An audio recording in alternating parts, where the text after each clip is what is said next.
Welcome back. Well, as the White House cracks down on illegal immigration, the largest Lutheran denomination in America is fighting back.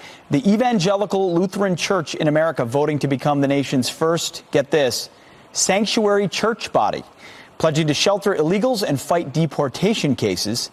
So is this crossing the line? Here to weigh in is Fox News contributors Jonathan Morris and Pastor Robert Jeffress, as well as Kunta Ahmed, member of the Shoah Foundation at the University of Southern California. Gentlemen and lady, thank you very much for being here this morning. Jonathan, I will start with you.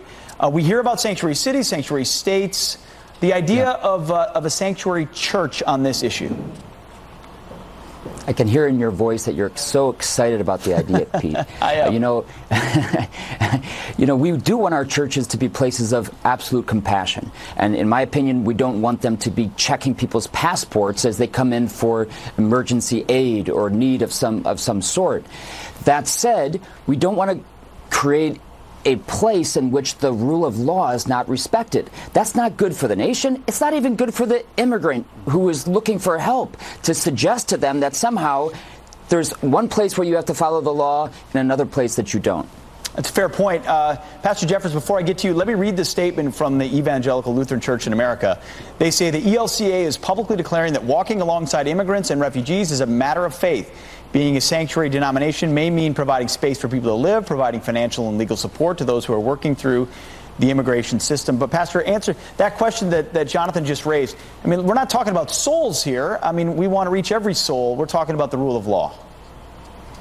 Well, that's right. And look, churches ought to minister to everyone regardless of their immigration status. But there's a difference between ministering to people and assisting people in breaking the law. The church has no business in doing that. And look, the Bible is very clear about this. In Romans 13, Paul says government is established by God. To resist government is to resist God himself. And the only exception to that is when government asks us to do something that violates the teaching of the Bible. And look, there is nothing about enforcing immigration laws, securing our borders, protecting our citizens that violates the Word of God. That's the purpose of government according to the Bible. And if Christians don't like immigration laws, they are free to try to change those laws, but they are not free to break those laws. Pastor, very briefly, as an evangelical yourself, the ELCA, am I correct that it's a famously sort of liberal and shrinking denomination?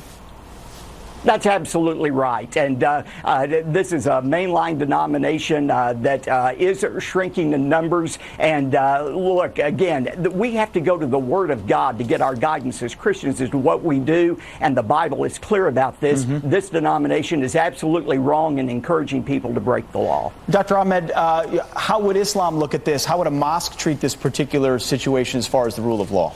Well, Islam certainly asks all believers to support the authorities that govern them, and to undermine them is undermining the fabric of society. So I'm actually in line with everything that's been said. And just to go back to Pastor Jeffrey's remark, let's not underestimate this. This church that's doing this is 9,000 congregations, 3.5 million people. As a physician, this could be a public health risk because illegal immigrants are not vaccinated.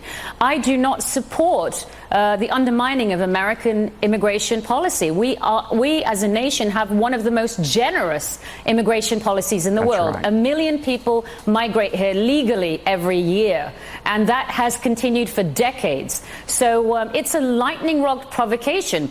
If they want to provide, we are in a nation that is a sanctuary for religious freedom. This entire nation guarantees everybody's sanctuary, but there are routes and paths. And if the church cared about the beleaguered, please remember the Christians in Iraq who are still worshiping in demolished churches that I've just visited. Let's be thinking about that part of our Christian family and leave the management of immigration to the authorities. Pete, yes, go ahead, Jonathan, please. Yeah, let me just jump in real quickly. I 100% agree with what Dr. Ahmed just mentioned regarding taking care of Christians in Iraq, and we cannot forget that.